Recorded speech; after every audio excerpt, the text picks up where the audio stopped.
Guys, it's a big fight preview as well as a big fight review with the guy who's got the best eyes in the business, Maestro James Gogue.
Riyadh Holdings proudly presents Warwick Radio with 5-decade fight trainer, Coach James Gogue. Guys, welcome. Happy Sunday to everybody. And no, I'm not going to talk about my Cowboys tonight because they just screwed the pooch once again, getting blown out at home once again by the Philadelphia Eagles. And that's all I'm going to say about it. But I tell you what, guys, we have so much boxing to discuss. We've got another episode of, Fact or Fiction and Terrible Fan Takes. And we're going to do Big J.R. Bell, the boxing sources, rapid fire Q&A with El Maestro, James Gogue. James, how art thou, sir? Hey, Joe, I'm doing good. I missed the Bootsinius fight and the Bam Rodriguez fight, but I got to see Keyshawn Davis put on a star performance in front of a sold-out crowd from his hometown, Norfolk, Virginia. That hasn't happened since Pernell Whitaker was around in the 90s. Olympic gold medalist. Keyshawn is kind of like carrying the torch. Man, that's been, over 30 years since they had a major star in that market that could pack it in. And Keyshawn, boy, he put on a show against a guy that a lot of people thought he was going to be a tough test for him. But I remember last week, Joe, on the show, I said, this guy's tailor-made for Keyshawn. You know, his straight-ahead brawling style made to order for a sharpshooter like Keyshawn to pick him apart. Even though that motherfucker came in, 6 pounds overweight, 6.5 pounds overweight, it didn't matter.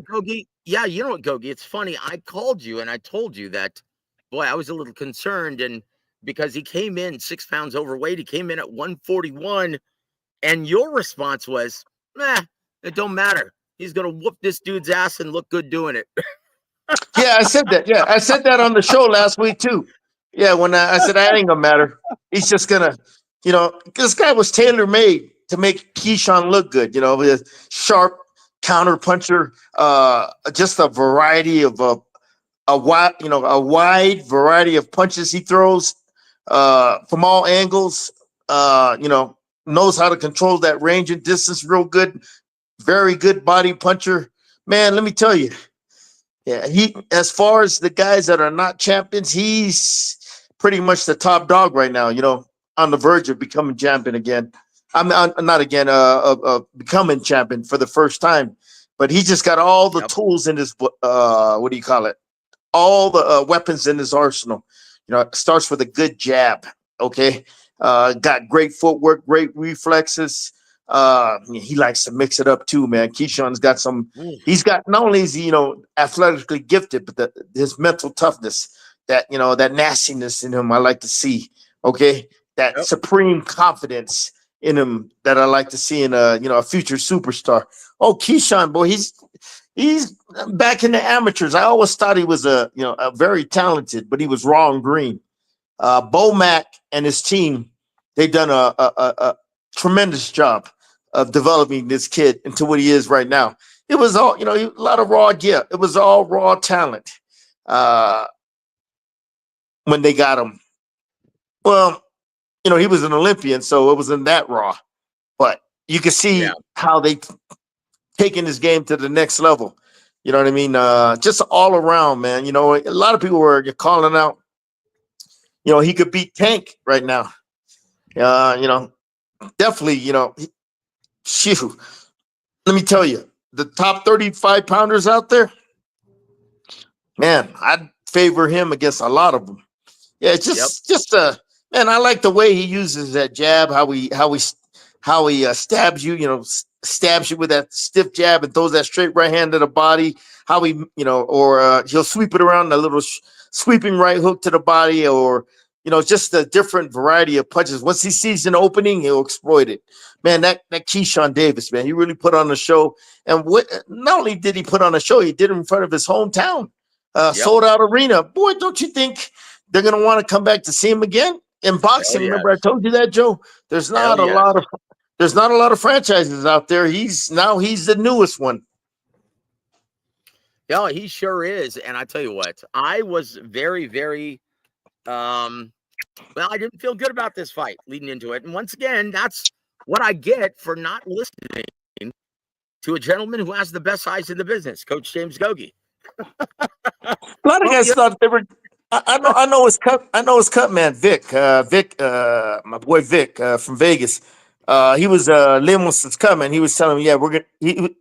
He was Lemos's cut man. He was, I talked to him maybe a couple weeks ago. He goes, we're gonna give Keyshawn a real tough test.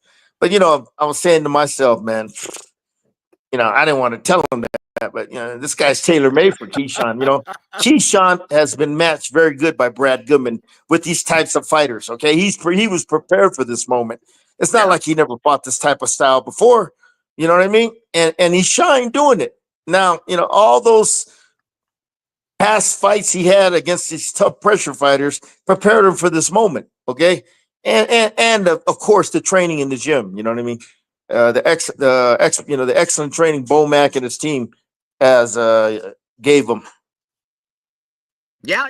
You know what? And so this past Friday, in the main event of the evening, in front of a sold-out crowd at the Scope Arena in Norfolk, Virginia, the house that Sweepy built, right?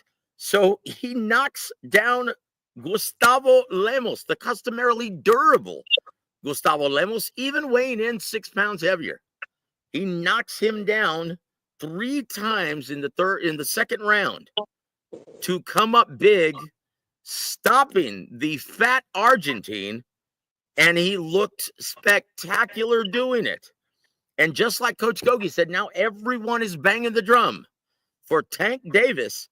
Well, just about an hour ago, he went on FightHype.com live on their Instagram page, and he basically said, hey, you know what? I want light skin. I want that light skin crybaby. I want that light skin coward. And I think he's scared. And I think he knows I'm his toughest test at 135 pounds or any weight division. And you know what? I'm saying it now. I'm calling out Tank Davis, and I expect to put together a fight with the Gervonta Tank Davis with the WBA champ in 2025. That's the fight I want. And I'm going to tell my guys at Top Rank that that's the fight that I want. That's the only fight that I want. Coach Gogue, do you like his enthusiasm for the man at 135 pounds, or do you think this is a little too soon? Do you think he's ready after Friday night spectacular showing? Oh, he's ready. Look at his background. Look at his amateur background, okay? His pedigree. Even though he's only got, I don't know, how many fights does he have? 12, 13 pro fights? He's 12-0 with 8 knockouts. Yeah, even though he only has 12 pro fights, you can see, he's more advanced than a typical guy that's 12-0. Plus, all those amateur fights he had, he probably, I don't know, he had a very extensive amateur pedigree.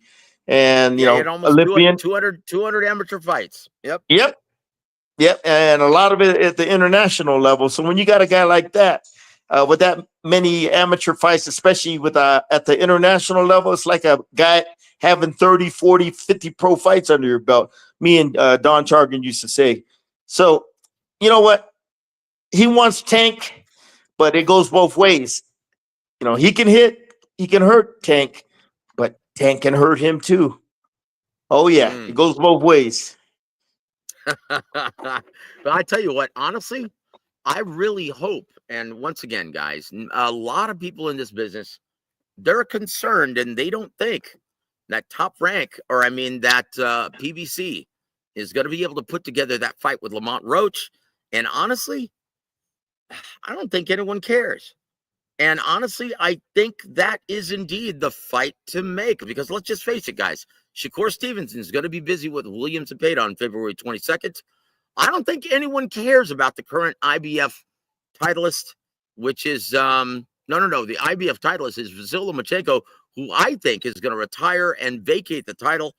And I don't think anyone cares about the WBO titleist too much, which is Ivan Baranchyk. Coach, I think, yeah, that's the fight at 135 pounds for both Keyshawn and Tank. And I think ESPN, after Friday night's performance, I think they're going to be all in, Coach. What say you? Well, Joe, nowadays fights are hard to get made, so I'm skeptical. Okay, they're gonna want a lot of money, man. Tank especially, you know what I mean? And who's gonna put up the money? PBC ain't. So therefore, maybe Turk gets involved and put some money up. Yeah, he can make it happen because he's got the deep pockets. So. But don't have it in fucking Saudi Arabia. Have it in. That's a good Vegas fight. That's a good Vegas fight. Where you'll get the high rollers out there, and they got to pump it up now. You know what I mean? Because even though Keyshawn and Tank, they're not very well known to mainstream. Okay, they got their own little, what do you call it, urban ghetto fan base. You know what I mean? So they're not, what do you call it, well known to the mainstream fans like the NFL and everything. So yeah. So you'll have a little, what do you call it, a little good little. It's an excellent fight on paper. Yeah, but it ain't like, they're going to want a lot of money. Turk's going to have to come up with the money. Yeah, they'll probably throw it on pay-per-view. And it would be, if you go there to the fight, I guarantee you, man, you better have extra security, because there's the if you've ever been to one of the, oh, God. I've been to a lot of those fights before, man. I know. Especially when Zab fought Floyd. Oh my God, man! And that whole fucking place was about to explode when Roger went in the ring. Yep, I remember that too. Yeah, yep. Joe, you get the ghetto urban environment involved. Okay, you get all Baltimore, then he gonna bring all of Norfolk. You know what? That fight's a good East Coast fight. If the casinos on the East Coast will put up the money, have that fight at the convention center or somewhere, that's a good East Coast fight. Because, West Coast, that'll be a good Vegas fight too. But both guys are from the East Coast, so you'll have a huge, they'll both have their fan bases coming in. But the thing is, to make it real big, man, you got to get mainstream involved. Okay, if you wanted to, like Hagler, Hearns, Duran, Leonard, and they don't have that appeal yet, Joe. It's just a, what do you call it? A niche market. Okay, a niche market they got going on right now. So yep. Well, who knows? That may change this Friday night. Gogue, before we move forward, let's say hello to our dear friends in the chat, and then look, that's a perfect segue into this Friday's big event on Netflix, in which they're expecting a live worldwide audience of over 40 million viewing live, right? And so we're going to segue into that before we move on to the real boxing stuff. But guys, before we do that, let's say hello to our dear friends in the chat. My brother Jesus M, welcome to the show, sir. Thank you for supporting the coach on this day. He says, Coach, Keyshawn stood in the pocket, unlike Hitchens, who was backing up the entire time. Keyshawn was indeed ready for Lemos's wide telegraph punches. And Jesus says, yeah, but not a good sign, Coach. Keyshawn saying he only wants Tank, so that means he'll avoid other top challenges. Look, everyone's already taken. We already went through that. Tank is the fight. And to be honest with you guys, if Mike Tyson scores a sizzler And if it's a huge commercial success and a huge critical success for the fans, including the casual and mainstreams, they might start banging the drum for this big fight. And let's just face it, Coach, Keyshawn and Tank, you'd like to think that this is a great fight for the Capital One Arena, home of the Washington Wizards, right, and the Washington Capitals. But they're going to need every bit of that huge site fee from Vegas if they want to put this fight together, as well as the Disney money on ESPN side, right? Yeah, it all comes down to money, baby. That's You it. know, but it doesn't have that mainstream appeal, Joe. Come on now. I mean, let's get real. I mean, it's a, what do you call it? It's a niche market right now, boxing. It doesn't have that big mainstream appeal because I've been around the eras, okay? You Yep. people listening out there, I've been around when Leonard fought Duran the first time, Oh, or yeah. yeah, I've been or Leonard fought Hearns, Hagler fought Hearns. You know, I've been around that, man. I've been around what a mainstream fight looks like, man. And Ali in the 70s when I was a kid, you know, they got mainstream press, front page of the newspapers, okay? Not the sports section, the front page of the newspapers, okay? When Ali fought Frazier, Thriller Manila, next day got the paper. You know, Ali wins the war. Front page of the newspaper, my local newspaper. And that was on every, you know, that was on every newspaper in the United States. That's mainstream appeal. Or all the local news networks. You know, that's their lead story. You know, Hagler Hearns. You know what I mean? Hagler destroys Hearns. I mean, that was a small market in Sacramento. I remember that. That's all they talked about.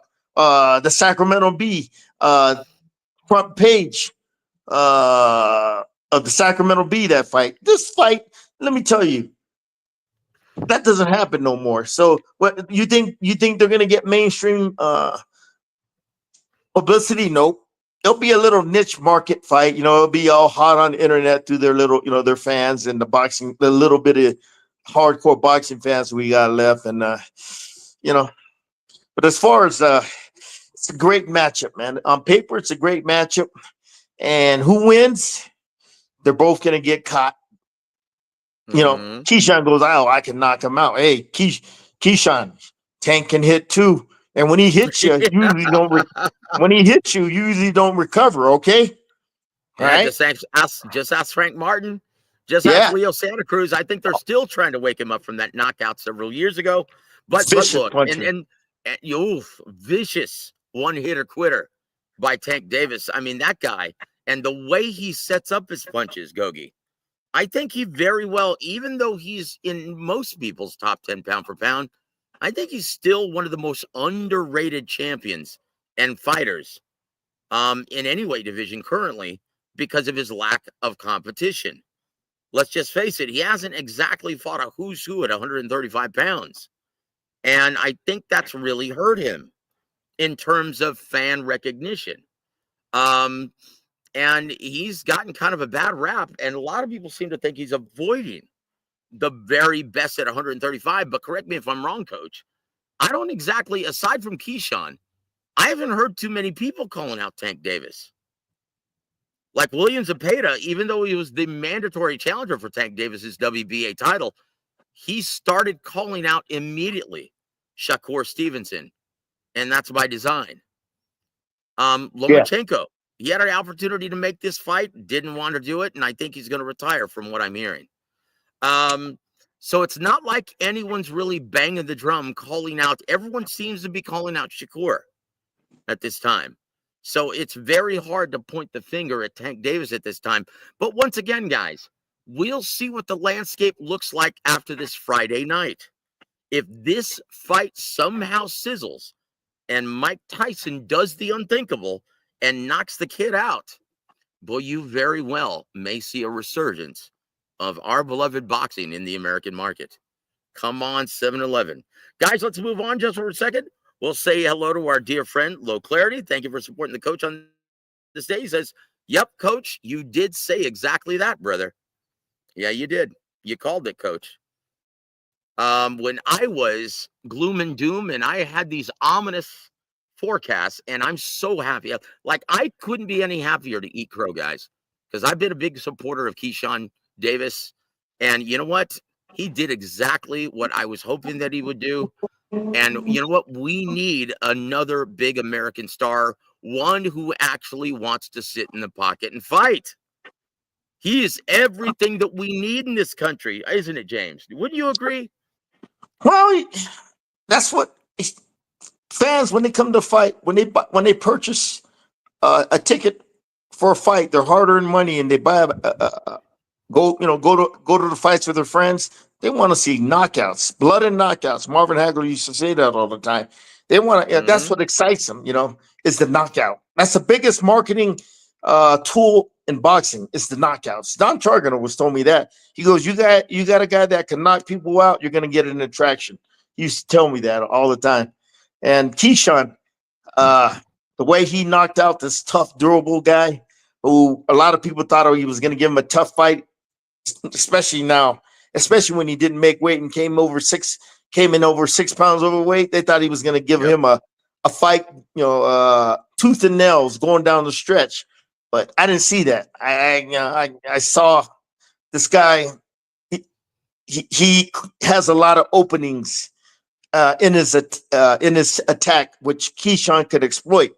The short hooks, that jab, the straight right hand. You know what I mean? The uppercuts, the body shots, and Keyshawn, used a beautiful tactic, the matador tactic. You see how he just stepped around him when he came forward, used his head to pivot around him.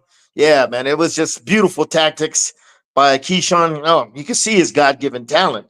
You got to be physically gifted to do that. Have the reflexes, the skills to do that. To do it with speed and precision. Keyshawn is a very gifted athlete. Got great feet, reflexes, fast twitch muscles in his combinations. Got pop on his punches, long and rangy. Smart. He's big amateur pedigree. He's smart. Developed a good. He's developing a high world-class level IQ, boxing IQ, all around. Boy, he looks like the total package for a guy that only has 12 professional fights. So you gotta make a statement like that. To me, a star was born that Friday when I saw that, and it got people. When you put on a performance like this, it gets the drums rolling. People start beating on the drums. And who's the 135-pound guy, top dog right now out there that's been knocking guys out too? Tank Davis. Yep, a lot of appeal. I think it's the best matchup that you could make. Outside of the one that's being proposed for February 22nd in Riyadh, Saudi Arabia.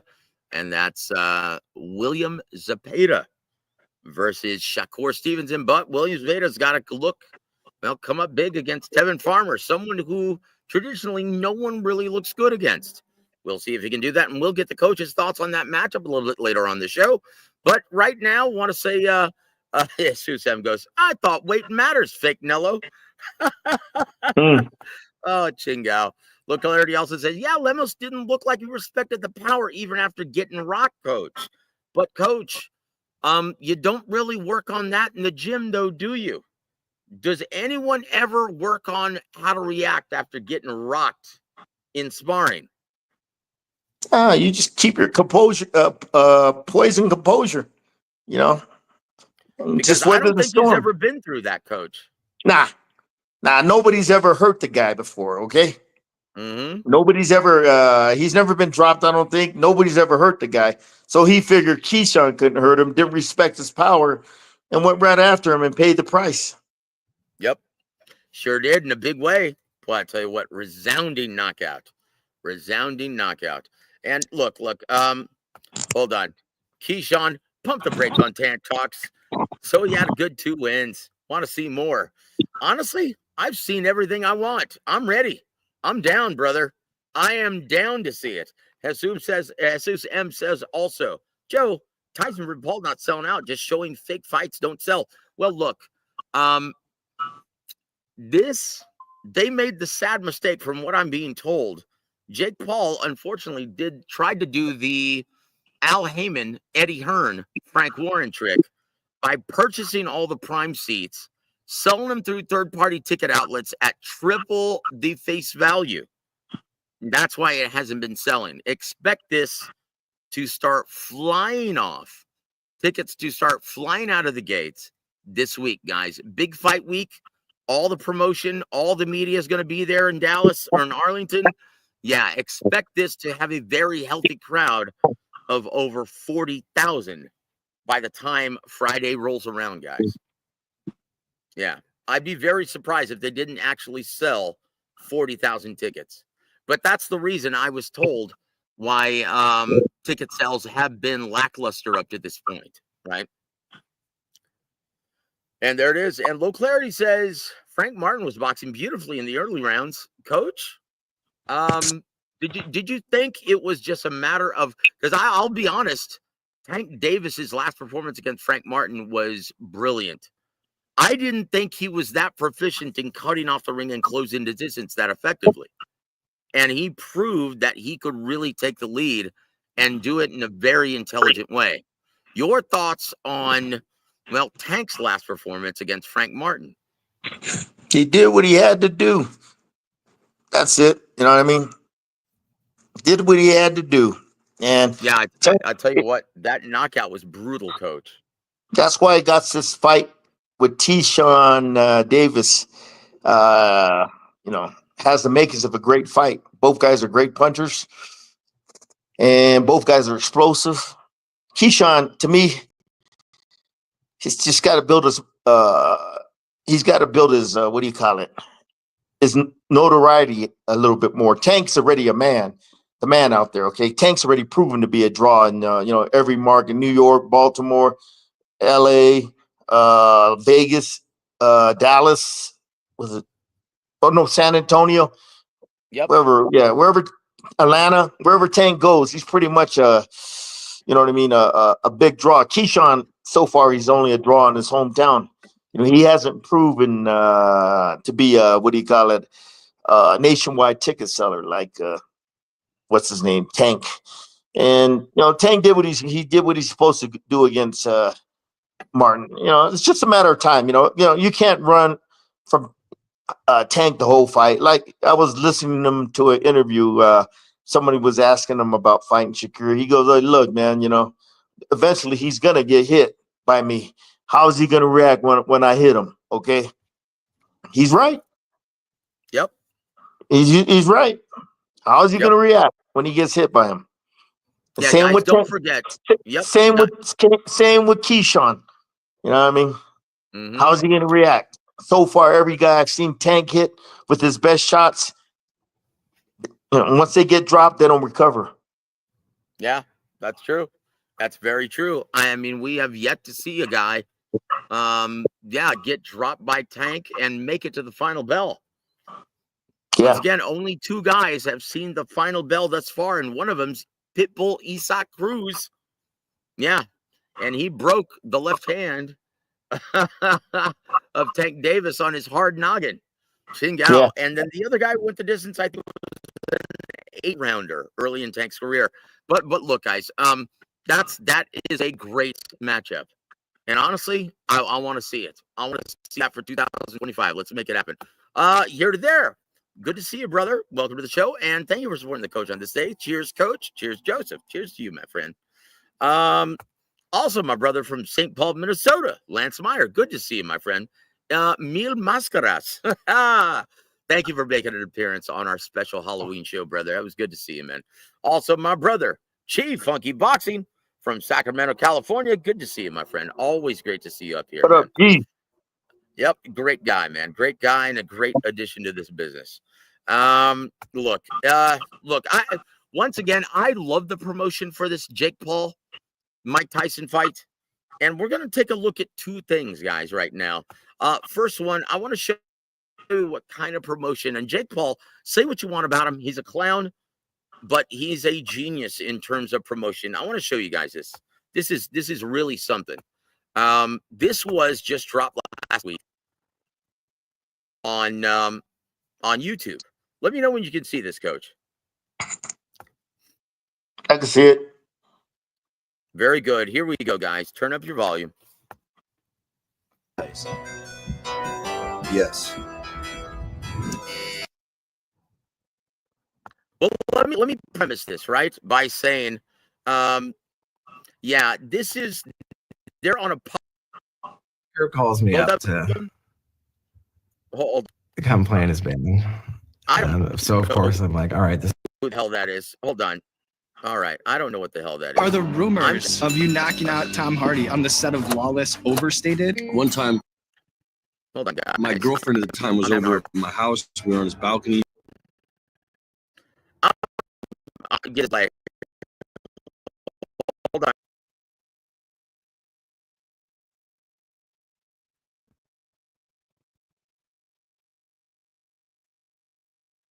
Hold on, listen.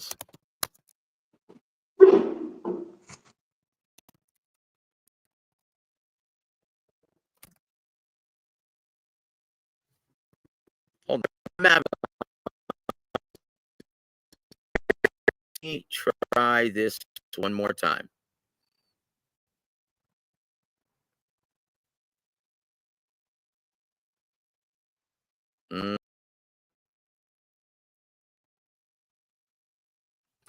It's lagging behind.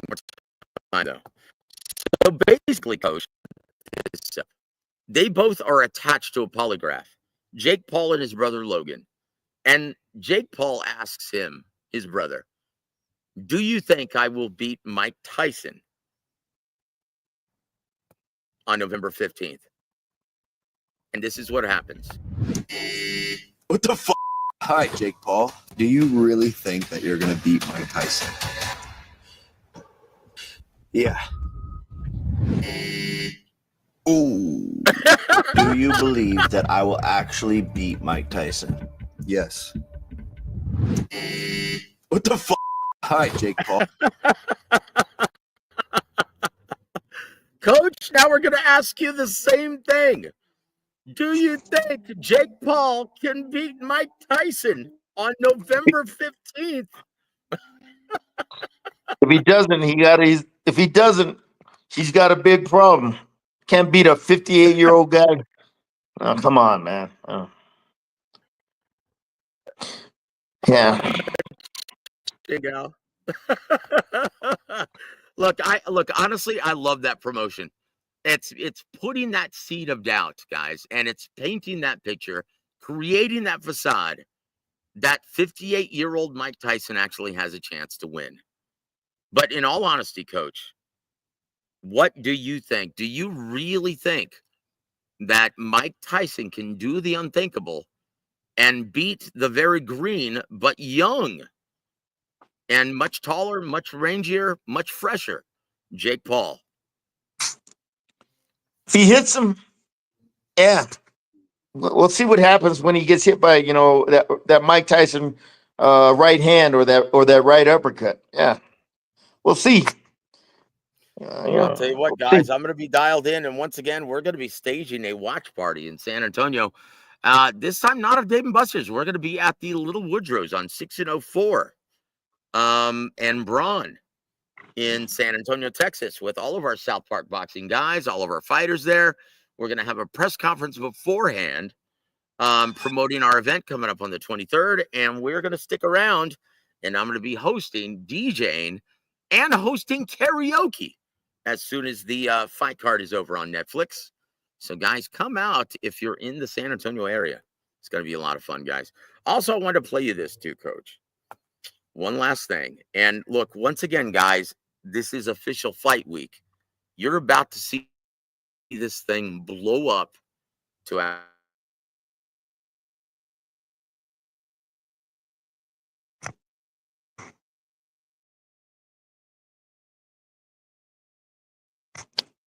Titan fever, thinking that the old man genuinely has a chance. So here it is, guys. I want you guys to see this. Can you see this, Coach? Yes, I can. Here it goes. Max bet is 12,000. Hey, dog. Hey, dog. I don't know about that one, man. Bro, that's rough. Hold on, man. Let me think. Let me think, dog. You know what? You live life once. And I'm part of the show. I'm going to be there next week. I'm part of the show. I call myself a fan. I'll say Mike's going to win. Then put my money where my mouth is then. I'll say I'm going to do this shit. I'll say, hello, Mike, you better win this, Mike. You better win this. And that was the always enthusiastic Showbiz the Adult, who actually just bet live $12,500 on Mike Tyson. That means with the 2-to-1 betting underdog, he wins 25 rock. How do you like that? Yeah. Yeah, might as well start betting out there. 2-to-1. Yeah. Ooh, I tell you what, though, Coach. See, he's betting $12,500 on Mike Tyson to win at 58 years of age. And once again, Greg Alvarez, thanks to him, even with 14-ounce gloves, yeah, they're counting knockouts. In fact, from what he's told me, that's the only way you can win is by way of knockout. So, guys, we're starting to see it, Mike Tyson fever, and that's the way it's going to be promoted.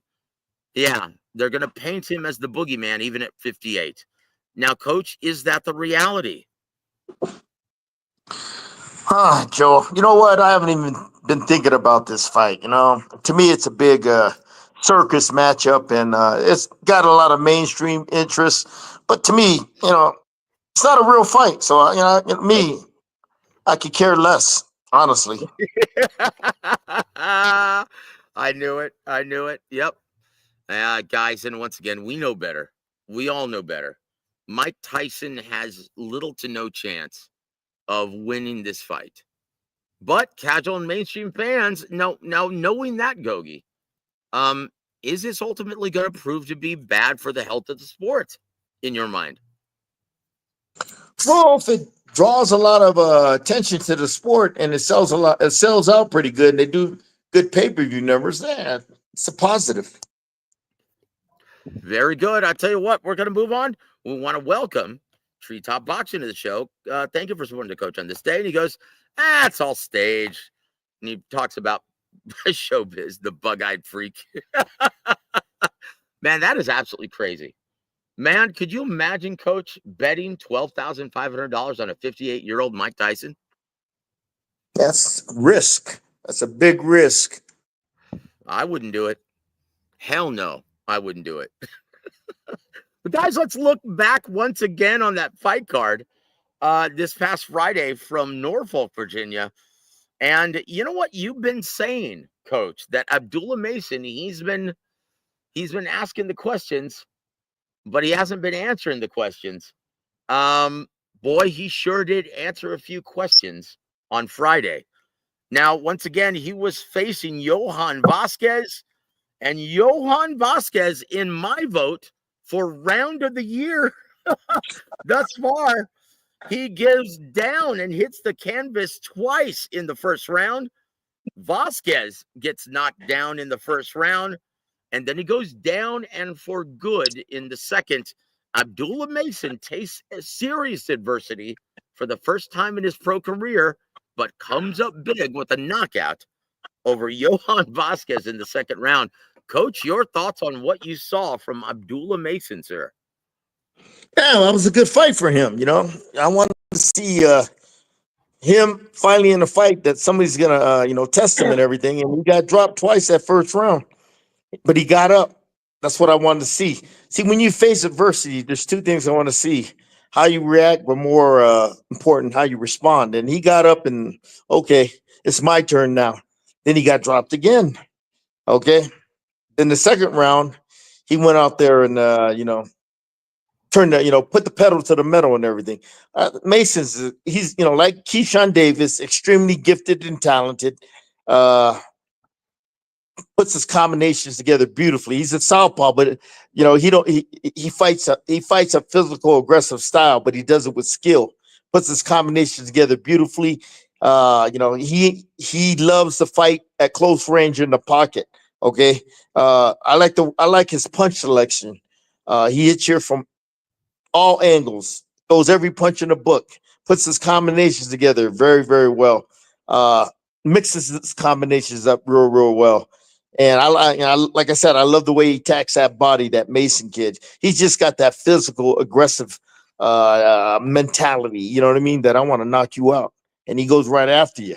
So yeah, and like I said, he got hit. He answers some questions. What happens when he gets dropped? How is he going to react? How he's going to respond? More importantly, and he passed the tests and everything. This kid's good.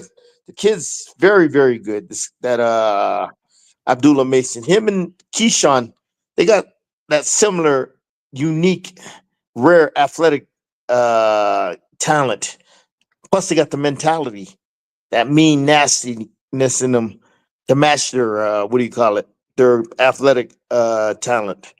But yeah, he's that Mason boy, Abdullah Mason. Yeah, he put on a good performance. But his combinations, man, he's like I said, he's fan friendly, and he's from the Cleveland area. So if they're Top Rank's smart, they'll take him to the Cleveland over there, and he'll probably draw big over there.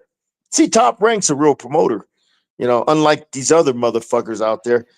Top Rank likes to take their Top Rank likes to sign guys from areas where they think they could develop them into local attractions. Shakir, Newark, Keyshawn over here in Norfolk. And I don't see him. I don't see a reason why they won't go to Cleveland and showcase Abdullah Mason over there. Yeah. Yep, indeed, guys. And I tell you what, but look, even though Abdullah Mason has more pro fights, right, than Keyshawn Davis, he is not at the same level at this time, guys. Yeah. He's still a work in progress, but I was really excited when I saw him taste that adversity, come back and deliver that just resounding knockout in the second round. I thought it was a great showing, and I can't wait to see him back in the ring.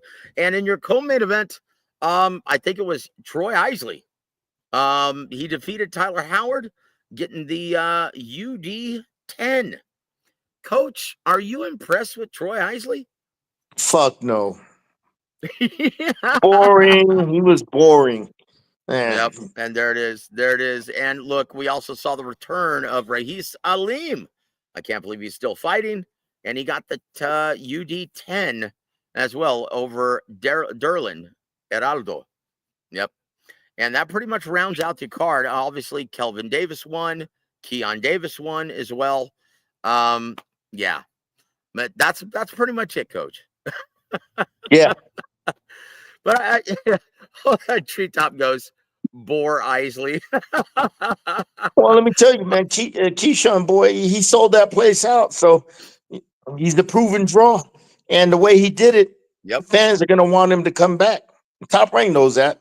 And Keyshawn loves, I can see he wants to fight in his hometown all the time. Because that's where all his, his family, friends, fan base is. You know what I mean? It's just like Pernell Whitaker, the dudes used to fight him there all the time over there when he got when he won an Olympic gold medal. That's they support your fighters. They support their fighters over there if they got a fighter that can fight, just like Philly. You know what I mean? Just like Baltimore. They say black fighters don't sell tickets. Oh, that's bullshit. Certain ones do in certain markets. Like I mentioned, Boots Enos in Philly, he's a great draw there. Tank in Baltimore, Atlanta, he did good in San Antonio, LA, Vegas. Now Keyshawn in this area, Shakir did pretty damn good over there in Newark. So that's black fighters. That's all BS, man. You promote them right and you build them up right, they'll put asses in seats just like Mexican fighters.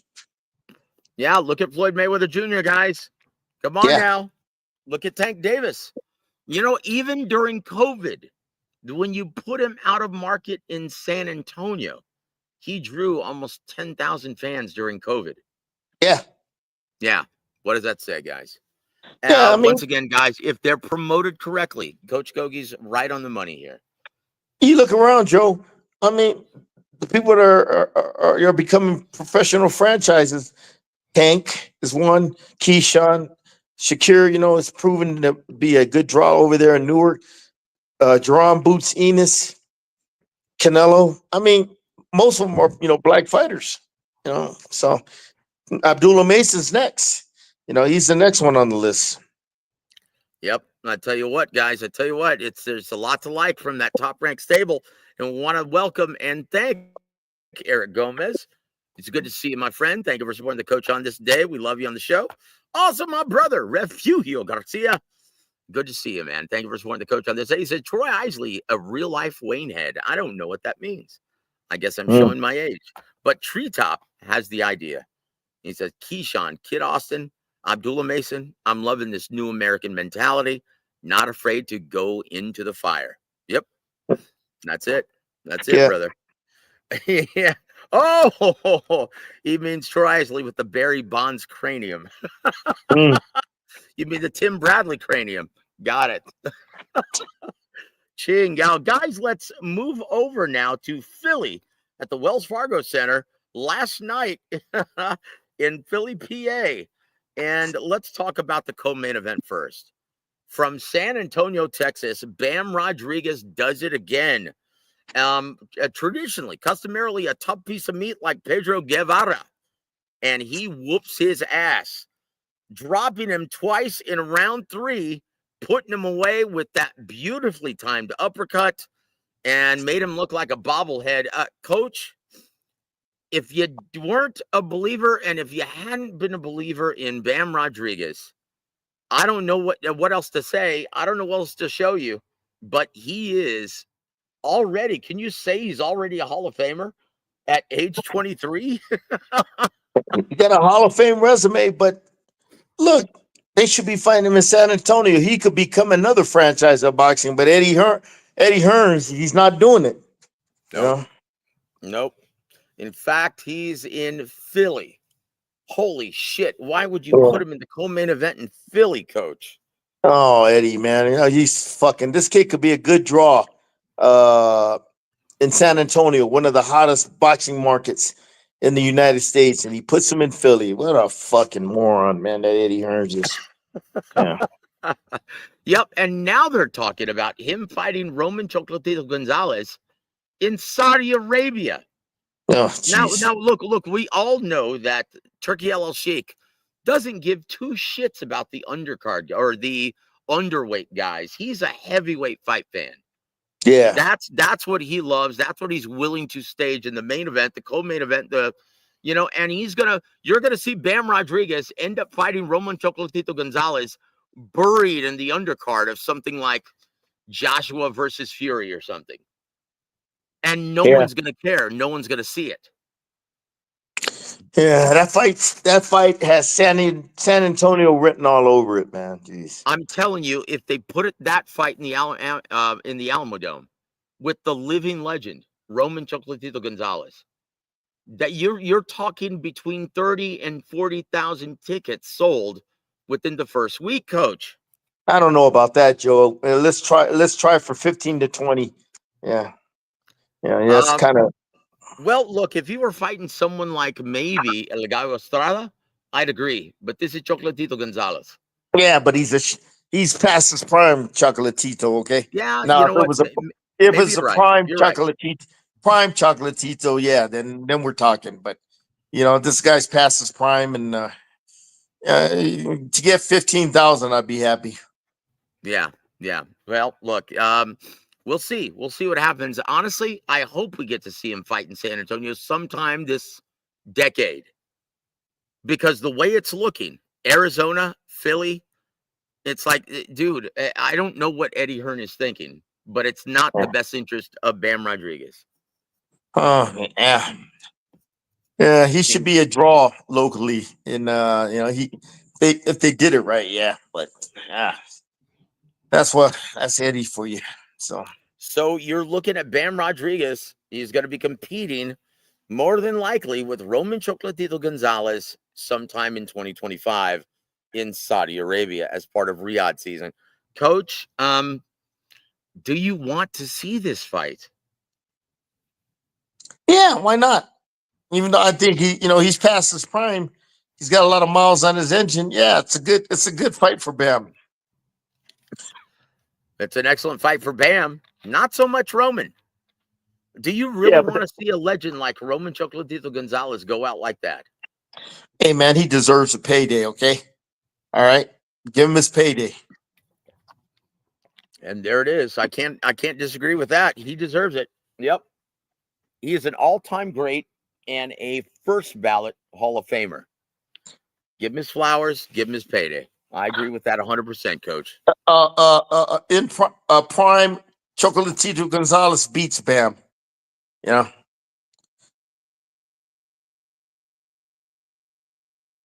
You know, that's really interesting. Let's talk about that.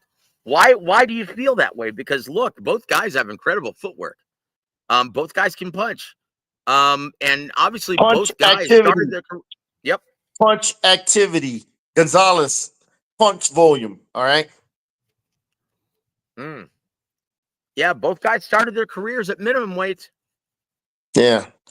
Punch volume. They both can throw beautiful combinations. They both got great footwork and they use angles beautifully. But Gonzalez, like I said, a prime Chocolatito Gonzalez, I think he beats Bam. Oof, well, that's really saying something. But guys, that's how special Chocolatito has been to the sport of boxing. Oh shit. Bam hasn't been in the wars this guy been through, man. You know what I mean? Yeah, he's an all-time great, guys. Like, you could put him in any era of boxing, he'd do just fine, wouldn't he? Yeah, that Chocolatito boy in his prime, he's one, oh man, a beautiful combination puncher. The angles he uses, volume punches, body, head, body, hit you from all angles. Throws every punch in the book. It's badass dude, man. Yeah, that Chocolatito. Oh boy, I tell you what. Let's do this. We haven't done this in a while, Coach. But I need to get your thoughts while we're on the lower weight division. Let's do this right now. How we doing, love? It's time for Gogue's mythical matchups, and no, I'm not making a comeback. Oh, you can't afford me, can you? Hey, thank you, Ricky Hatton. We appreciate you being here, introing this segment. And guys, look, I've always been a big fan of Nonito Donaire, right? And I always felt that his best weight was 118, in which he looked like the unstoppable force, becoming fighter of the year, well over a decade ago, right? And he just looked like he was destroying everyone at 218. Coach, in a mythical matchup, a prime Nonito Donaire versus a prime right now, a guy who's torturing everyone at 118, Junto Nakatani. Who wins that fight and why, sir? It's a good fight. Nonito is an explosive puncher. He could hurt Nakatani and get his attention. So is Nakatani. He's a beautiful, tall, rangy, beautiful straight left hand right to the middle, down the middle, throws every punch in the book. Oh man, that would be a great fight. Stylistic matchup, man. You know what I mean? Who would win? If Nakatani can avoid that counter left hook of Donaire, he'll win the fight. But if he can't, I'm going with Donaire. Oh gosh, man, what a fight that would be, guys. Yeah. Two explosive punchers, two guys who are very tall for the bantamweight division. And boy, they've got that one hitter quitter, both of them. Yep. Woof. What a great fight. And let's point to this one now at 122 pounds, Coach. A prime Leo Santa Cruz versus Naoya Inoue. Who wins and why? Jeez. Man, Santa Cruz, his best when he was a 118. Beautiful combination puncher, high volume punch output.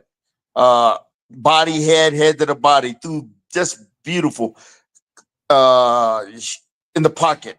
In a short, compact combinations to the body, head and body. And at every round, he was staying busy with his combinations, man. Oh, that Santa Cruz, man. He was a hell of a fighter. 22, he was just, he was effective too. But Inoue, his power. That's the difference in the fight. His punching power, his ability to hurt you at any time during the fight. Santa Cruz can't hit like this Inoue. I'm going with Inoue. Punching power is the difference.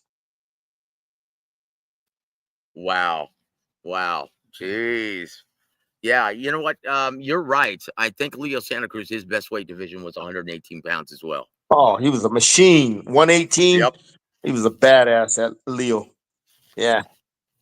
Yeah, you know what? I think what made Leo so special is he would throw a ton of punches, but he really didn't take a lot of incoming now, did he? No, he was defensively sound. You know, he had his hands up nice and tight and everything. You know what I mean? Elbows tucked in. He blocked the punches well, but his offense was his defense. Okay, he just overwhelming you with punches, combinations that you would never get a chance to throw back. You know what I mean? Yeah. Beautiful that Santa Cruz, man. What a fighter he was, man. Beautiful combination puncher. Yeah. I think they're still trying to wake him up from the Tank Davis knockout, Coach. Yeah, he's pretty much retired, I'm pretty sure. Leo. I don't think he's gonna fight, which he shouldn't, you know what I mean? Yeah, he's a good guy too, man. He's a great guy. If you ever met him, he's one of my favorite fighters outside of the ring, to talk to. You know what I mean? Just a nice, warm human being. He's a great guy. Yep, he and his dad both really good people. Yeah. I tell you what, we want to welcome Raphael to the show. Good to see you, my friend. Thanks for supporting the coach on this day. He says, Coach, Nakatani wins. Donaire had trouble with Vic Darchinyan. Didn't have too much trouble. Knocked out Vic Darchinyan. Yep, twice. Yeah. But I tell you what, that rematch was a lot more competitive, a lot more challenging than I think everyone thought. And I think Vic Darchinyan, broke Donaire's orbital bone in that fight in the rematch in Corpus Christi. Yeah. It'd be a great fight, man. Be great. Two explosive punchers, boy. Both can hurt each other. That's what makes that fight intriguing on paper. Yep. That's it. And Raphael says also, Coach, Inoue with too much power. Nakatani beats a prime Leo Santa Cruz. Yeah. Everybody has their opinion, yeah. Inoue. I'll tell you what. I'll tell you what, those are two great mythical matchups. Thank you, Coach, for giving us your expertise on those matchups. I'll tell you what, guys, and let's point now to the main event of the evening last night at the Wells Fargo Center in Philly, PA, in which Jaron Boots Ennis, once again fails to sizzle, even though he wins a wide UD over Karen Chewbacca Chikatsian, and retains his IBF welterweight title. Coach, when they asked Boots Ennis about his performance, he goes, well, you know what, guys? It's really difficult for me to get up for a fight like this. It's a mandatory. I've already beaten him. I really didn't care. I really didn't want to fight this guy. And it was really hard for me to get up for this. I'll be honest. And honestly, for fights like this, I really have a hard time making 147 still. Coach, you said this when we talked, and you didn't even know what had happened. You didn't even know he said that. You said this, though. Why is that the case for some fighters? Well, some fighters, they need a challenge in front of them to emotionally motivate them. Okay. He knew this guy, he fought him before. It wasn't much of a challenge. And, so therefore, you go through your preparation, that fire, you know what I mean? That sense of urgency, that emotional energy, is not in you when you're training and get ready for a fight, trying to make weight and everything. So, you know what I mean, Joe? Some guys, they get up for the big names. That's when that fire, lights up in him. Probably he did. It was a mandatory. So he was just, he went through the motions, just try to make weight and do what he had to do to win the fight. Yeah, I tell you what, guys. Oh, geez.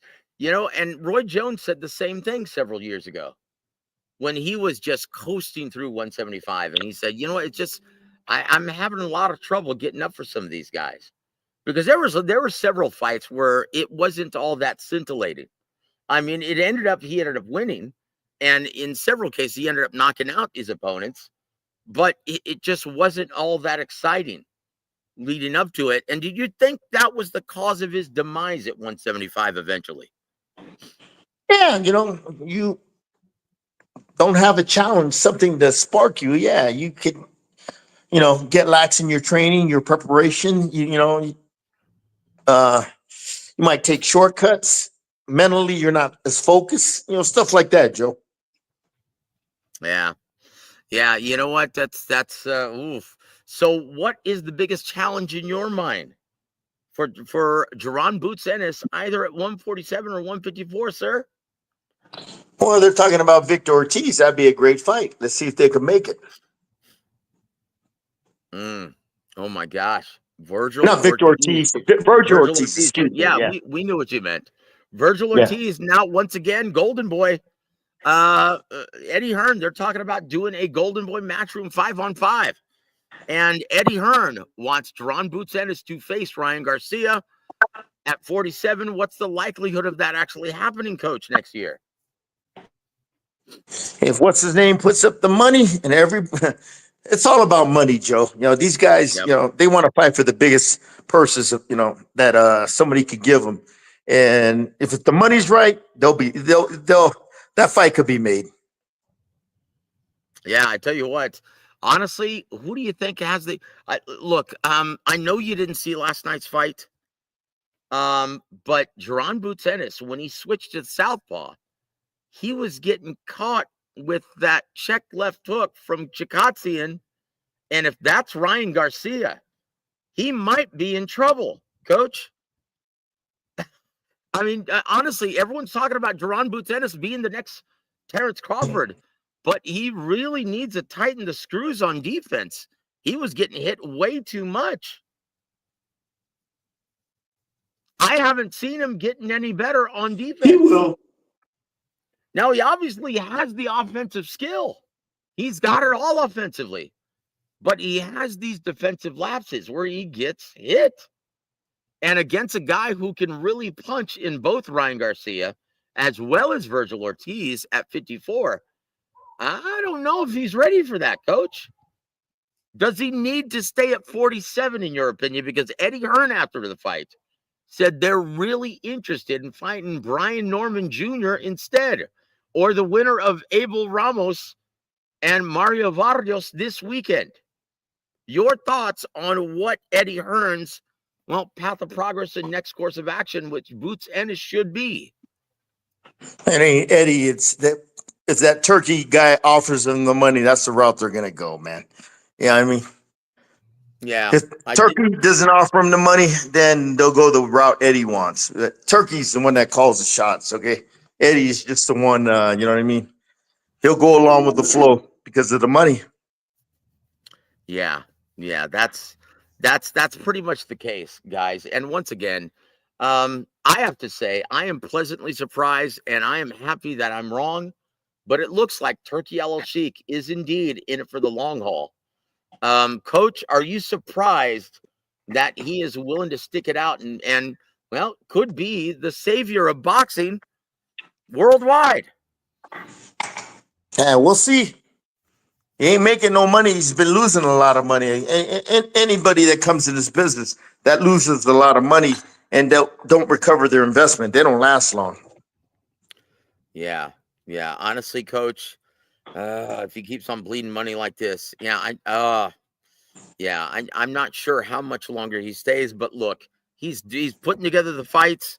He's paying. Look, let's just fast forward, guys. This Saturday night in Riyadh, Saudi Arabia. Boy, we've got a really, really intriguing fight card.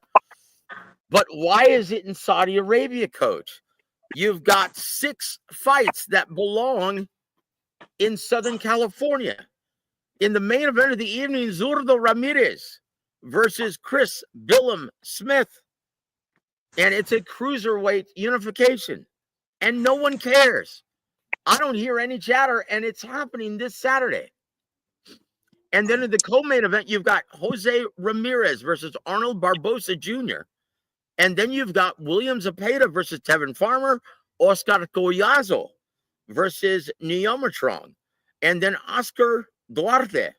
Well, apparently they had to scratch Kenneth Sims Jr., but he's going to be fighting also. And Coach, I don't hear any buzz regarding this fight card at all.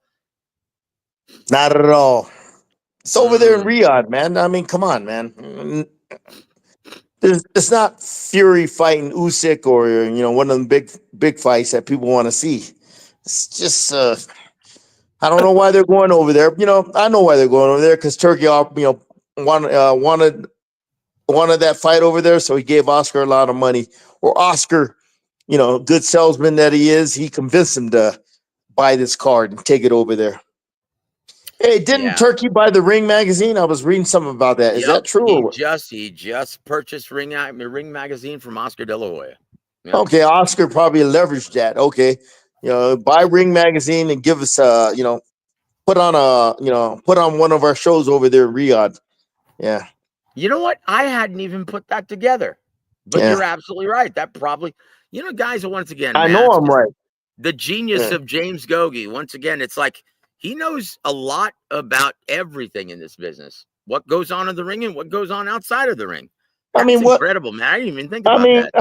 How did he, why would Turkey want to buy this fight unless, he was buying the Ring magazine and Oscar, leveraged it, and Oscar probably got a few dates out of it, a few, you know what I mean? He probably got a few dates out of it where Turkey's got to foot the bill.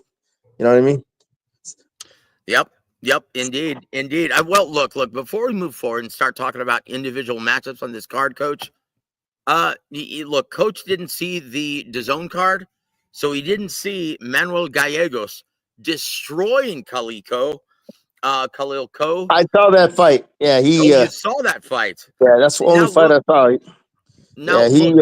Go ahead, sir. Go ahead. He pretty much destroyed. Yeah, you said the right word. Destroyed him. Yeah. Look, after the press conference, I told you guys when I was on the air with Adam Lopez, I'm like, look, this is going to be a really difficult matchup. I know Manuel Gallegos. Now, he lost to Diego Pacheco, but honestly, this isn't a good style matchup for Khalil. And I told you guys, listening to them both speak at the press conference, I'm like, he's going into this fight like he knows he's going to win. Like he was brimming with confidence, Coach. Now, talk about that. When a fighter is brimming with confidence, and you can see it, and it seems to be Khalil Cole, when I heard him talk, he was looking past Manuel Gallegos. I'm like, no, this could be all wrong. Talk about that, Coach. You need that mentality when you get in the ring, even if you're the proclaimed underdog. And on most sports books, he was considered like a 15 or 20-1 underdog, sir. Yeah, you gotta have when you get in that ring, you gotta have the 110% confidence in your abilities that you can win the fight, even though you are a big underdog. That's part of the intrigue of boxing is when the underdog wins the fight. Beats the favorite. And Khalil Cole, whatever that guy's name is, he was one of Eddie's top amateurs this time. Out of the USA amateur boxing. So. Keith Conley is manager too. They put a lot of money into that guy, and he got destroyed. You know what I mean? Boy, he got destroyed. And you know what? It almost is reminiscent of your former fighter, who was a big-time underdog on Showbox. Several years ago, you had Carson Jones fighting the guy who was on the verge of breaking Mike Tyson's first-round knockout streak in Tyrone Brunson. Now, what was your mentality and your guys' mentality going into that fight? Oh, man, that was a long time. It was 2009, I think it was. Yeah, we took the fight on 10 days' notice. But wow, when I said, Carson, take the fight because I knew we could beat the guy. The guy had never been tested. He's been in with a lot of cupcakes. He's never had to be in a real fight. And Carson, what happened was when I got him, we kept activity. We got him like 9 fights in a year and a half. You know what I mean? Just bullshit fights, man. Just staying active. But the thing is, that year and a half, he was in the gym with me, and his skill sets.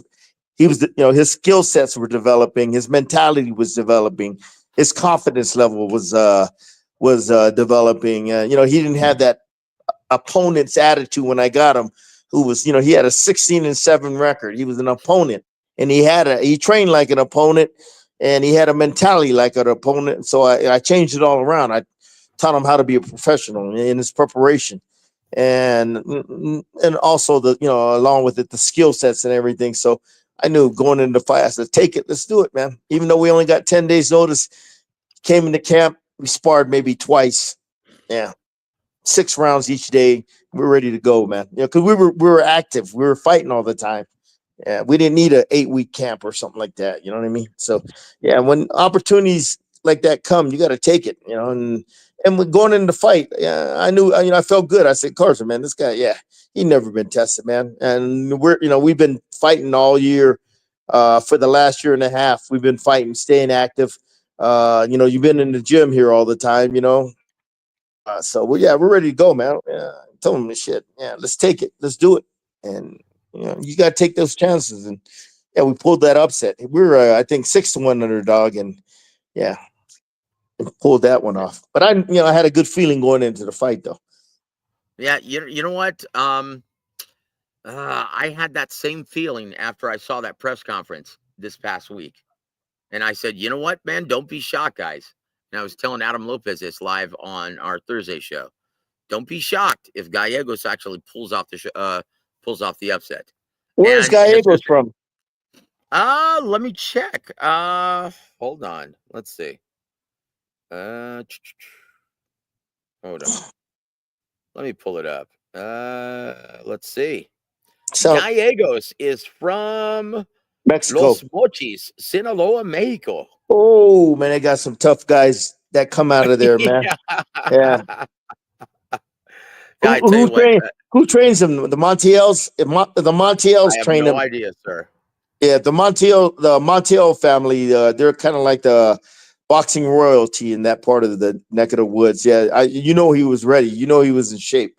Yeah. Yeah, I tell you what, guys. What weight was this fight, Joe? The weight? Hold on, let me look it up. I think it was at 168, sir. Yeah, them guys, them fighters from didn't he fight Charlo? I can't remember. Is that the same guy that fought Charlo? Gallegos?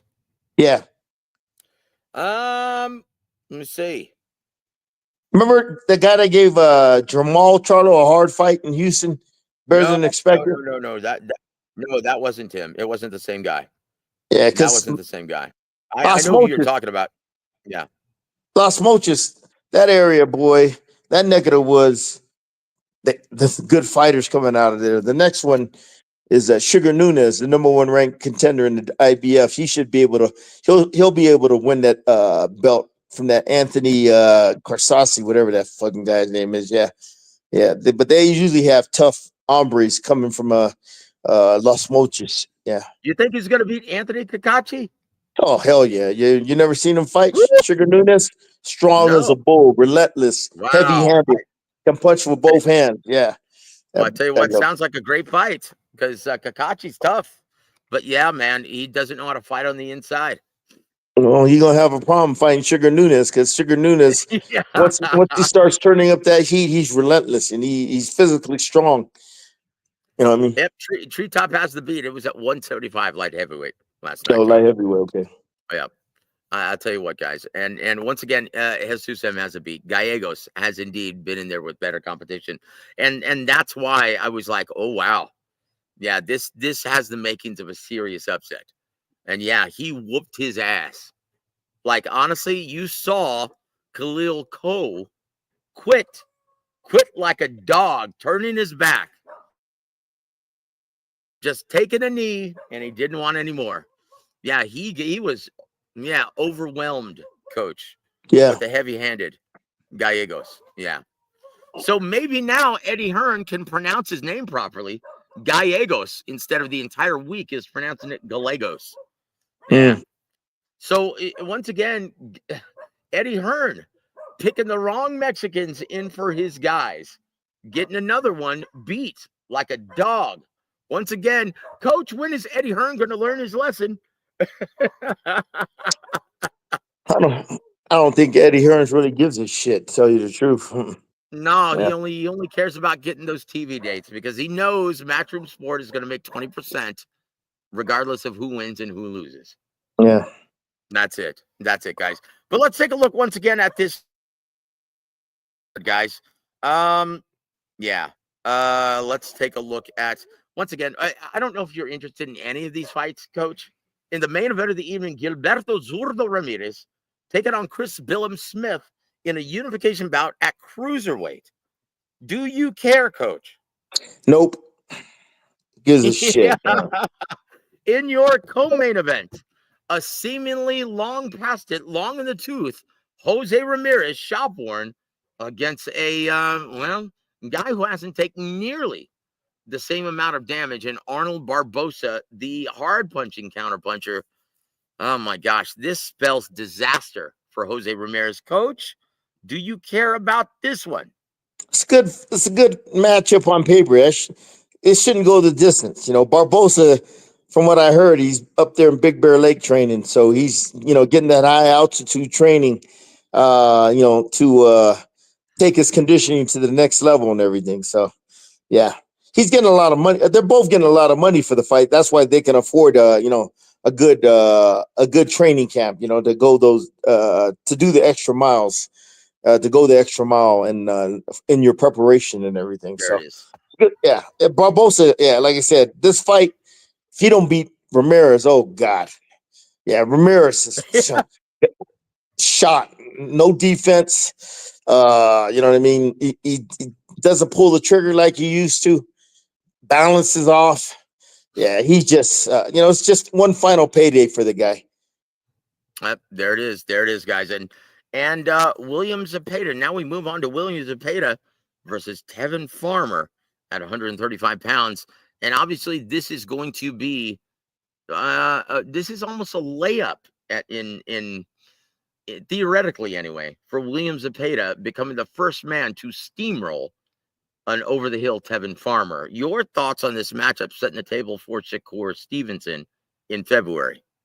That Farmer has a real tricky, elusive style, man. You know what I mean? He knows how to survive and everything. So it's good. It's a good fight for Cepeda to help him prepare for an elusive style like Shakir. A guy who's athletic. Farmer who's athletic, good footwork. Good upper head and upper body movement. To get to make himself a hard target to hit. Yeah. So. It's a good little fight for Cepeda because he never faced a style like this. Okay, and so this you think is going to be his preparation for Shakur more? Oh, that's the reason why. That's the reason why they took this fight. Yeah, because they wanted him to have some type of familiarity to fighting a guy like Shakir, a guy southpaw, athletic, hard to hit. A guy with a good jab, slippery, stuff like that, man. You know what I mean? Yeah, I tell you what, it's going to be interesting. I'm really looking forward to this one, seeing how William Zepeda handles this kind of style, seeing how well Tevin Farmer handles the onslaught of William Zepeda. It's going to be interesting to say the least. And then we've got the return of Oscar Collazo, the champ at minimum weight, and he's going to be taking on someone from Thailand that they had to throw in the last minute, Tamanoon Niamatrong. Now, one thing you can say about these Thai fighters, they always come in great shape. And Oscar, he got buzzed in his last fight. Could we possibly see an upset here, Coach? On short notice, he's fighting a guy from Surin, Thailand, named Tamanoon Niamtrong. Now, obviously, he's named after they take the name from the gym that they're from, right? When they fight. Yeah. And so these guys are always in great shape. I've never seen a Thai fighter come in out of shape. Like they look like they've got an engine. They could fight for 30 rounds. Could we see an upset here, Coach? I don't know anything about that Thailand guy, so we'll see. Yeah, it's going to be interesting, guys. It's going to be interesting. But that's pretty much it, guys. And to start off the card, we've got Ziad Almayouf versus Juan Carlos Garcia. Yeah, this is just an opener. One. I don't know. It doesn't even matter. But once again, guys, look, I like this card, and I'm glad it's free on regular subscribers' zone. But I don't hear anyone talking about it. Yeah. Why is it in Riyadh? Well, like I said, Oscar, if you cut that deal with Turk, you buy my magazine, then you give me some dates with it. Yeah. That's the only reason I could think of. Yeah, I'll tell you what, Coach. And that's going to just about do it, guys. We're at the end of the line. Well, I do have this one last.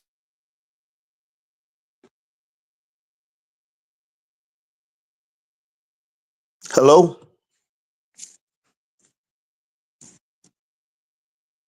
Hold on. You're too smart for that. And your brain and your eyes are worth a lot more than that nonsense. And we're very fortunate to be able to seek your counsel every single week. Coach, is there anything that you'd like to talk about that we failed to bring up? We pretty much covered everything, It was a busy week of boxing. Next week, they got that Jake Paul Tyson circus. Let's see how that does. Let's see what kind of buzz it creates.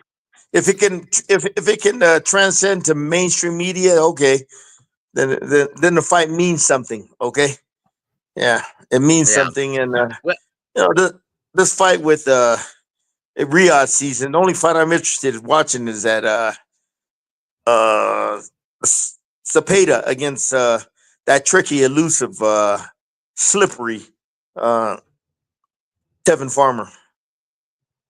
Yep, that's it. Well, look, guys, on the undercard of Jake Paul versus Mike Tyson, we also have the rematch, and I really don't care because I don't care about women's boxing.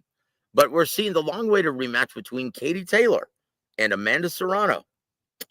That one's slated for 10 2-minute rounds. Or no, is this going to be 10 3-minute rounds? I think this one's going to be 10 3-minute rounds.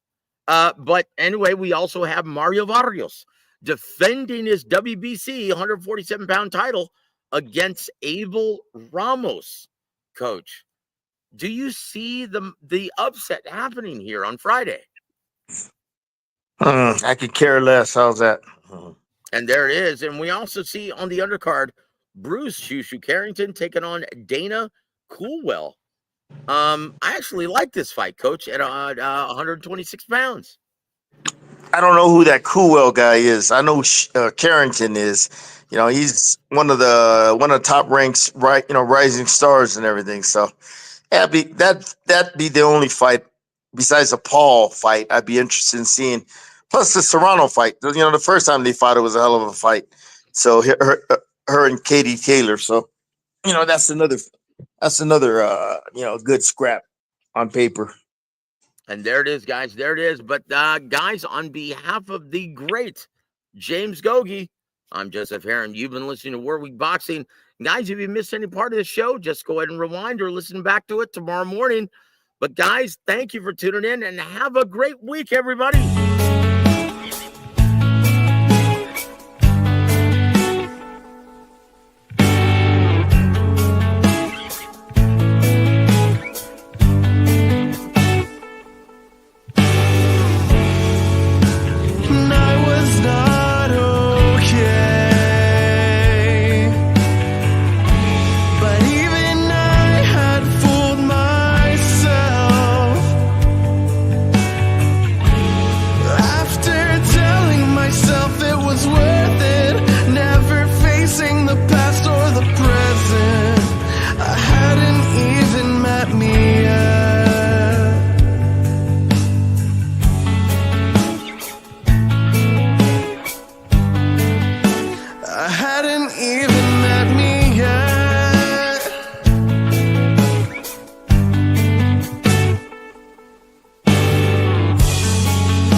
Vashon Holdings proudly presents War Week Radio Chats with ring announcer Joseph Heron